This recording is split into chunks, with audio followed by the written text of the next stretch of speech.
During the early 1980s, there was a notable growth in vigilante groups that employed violence to suppress the escalating dissent among rural youth against the established regime. Generally, these acts of vigilantism were closely linked to the South African government's establishment of homeland administrations and local councils for black residents. In numerous regions, particularly with the emergence of radical anti-apartheid factions in the early 1980s, individuals tied to these institutions often found themselves blackballed and disdained primarily by radical youth.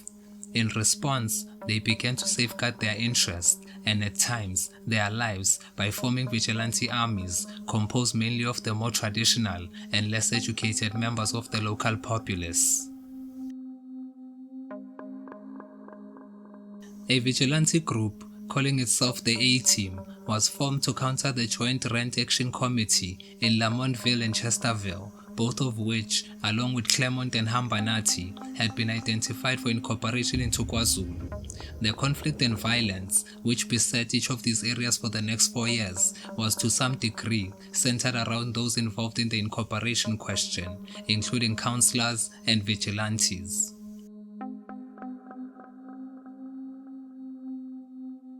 On 25 April 1983, Lamontville Councillor and Joint Rent Action Committee Chairperson, Mr. Harrison Msizi Dube, was shot dead after returning from a Joint Rent Action Committee meeting. Dube's death sparked outrage. His community went on a rampage, attacking councillors' homes and buildings belonging to the PNAB and killing 3 alleged police informers. The violence quickly spread to Chesterville Township. In Lamontville, 5 people, including the Inkatha Line Mayor, Moonlight Gasa, were arrested on 22 June 1983 in connection with Dube's elimination. All 5 were subsequently convicted of the murder. Vukutethwa Yalo, Ebenezer Mngandi, and Julius Mngandi were sentenced to death, later commuted to life imprisonment. Bangu Mbaula was sentenced to 8 years imprisonment and Moonlight Gasa to 12 years imprisonment. In Chesterville, Joint Rent Action Committee members and supporters were targeted for attack by an Inkatha supporting and state-sponsored vigilante group set up in the township in 1983-84, also known as the A-Team. The group was based in Road 13. Statements made to the Commission alleging human rights abuses by the A-Team refer to incidents between 1985 and 1989. These included at least 10 eliminations, several cases of attempted murder, and severe ill treatment and arson attacks. The picture painted by witnesses at the Commission's public hearings in Durban was that the A-Team established a reign of terror in Chesterville over a number of years. They took over Road 13, illegally occupying houses and burning surrounding houses in order to make a safe area for themselves. They also allegedly brought in Inkatha youth from other townships to bolster their power base. Their aim was to target members of youth and other UDF-linked organizations. They did this with the active complicity of the SAP, including the riot unit and the security branch. In his amnesty application, former Durban Riot Unit member Frank Bennett gave evidence of the extent of security branch involvement in and collusion with members of the A-Team. At a Section 29 hearing, he described the A-Team as a group of Inkatha supporters who were acting in their capacity, also I believed, in assisting the police in curbing the growth and support of groups and organizations opposed to the government and the order of the day. According to Bennett, the A-Team assisted the riot unit by identifying alleged UDF activists to be detained and passing on other information to the security forces. In return, the riot unit offered them protection by putting extra patrols into their street and escorting them in and out of the township. Bennett told the Commission that, despite good cause to do so, A-Team members were never detained under the emergency regulations.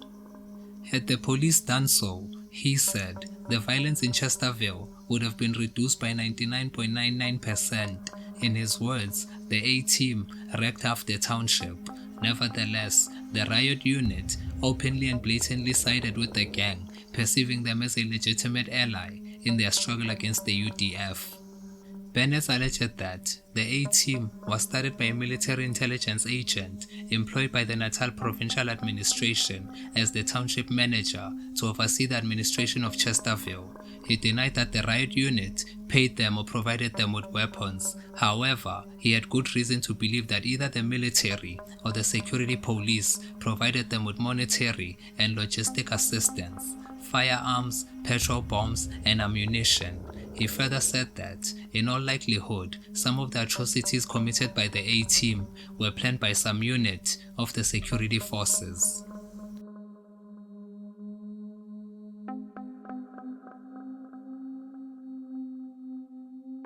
Chesterville community leader Philemon Khanyile was stoned and burned to death in his car by an angry crowd of residents when he attended the funeral of Mr. Harrison Dube.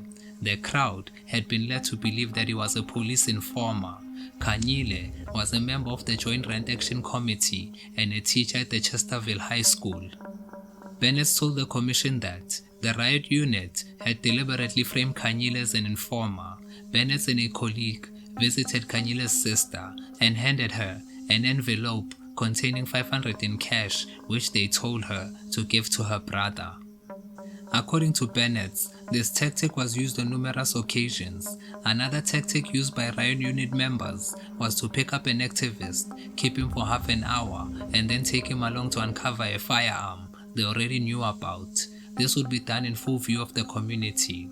The riot unit members would then release the activist, who would in all probability be labeled as an informer and possibly be eliminated. Bennett admitted in his Section 29 hearing that a hell of a lot, a couple of hundred people had been framed in this manner and that quite a few had died as a result. I'd say about 5, but a lot just vanished, never to be seen again.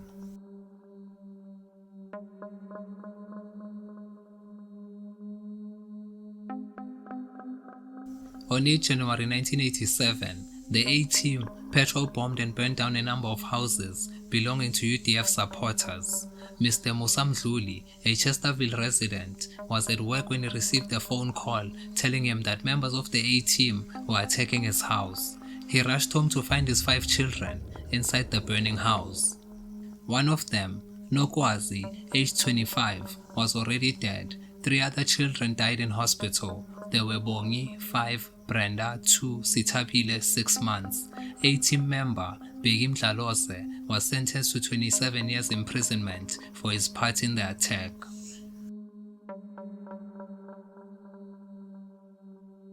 Bennett said that in 1987-88, some members of the A-Team moved out of Chesterville and operated from a house in Umlazi and Tuzuma.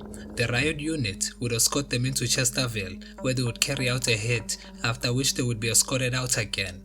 The community came to fear and hate the riot unit because of its demonstrated partiality towards the A-Team. Bennett told the commission, "We were shorted on a regular basis. We had wires put up, telephone wires, washing line wires, put up at just the perfect height that an oak could come around the corner and take a shot at the police van, jump out and chase him. He runs around the corner. He knows where the wire is. He put it there. He would duck and take you out in the throat. I had soldiers there with throats almost cut off with wires." It became a war in Chesterville, if I can call it that, involving numerous little parties, no one actually maintaining some sort of control as to what was going on. You had the UDF-ANC conflict on the go, you had the police, the riot units in there, and the army. I'm talking about just your down-to-earth, uninformed guy who was there to go and patrol. They were getting shorted on a regular basis. Every road on that location basically, bar 2, is a dead-end road. Drive in there sometime and try to turn a row of 2 or 3 Caspias around, guaranteed you've got things thrown at you. The situation for us, as the members working inside there, came to the point that when you went to work tonight, you didn't know whether you were going home tomorrow. You just had no idea. We became hardened to the extent that eventually it just didn't matter whether that person burning lived or died. It didn't matter what side he was on. My interest there was to go home tomorrow morning, and that was it.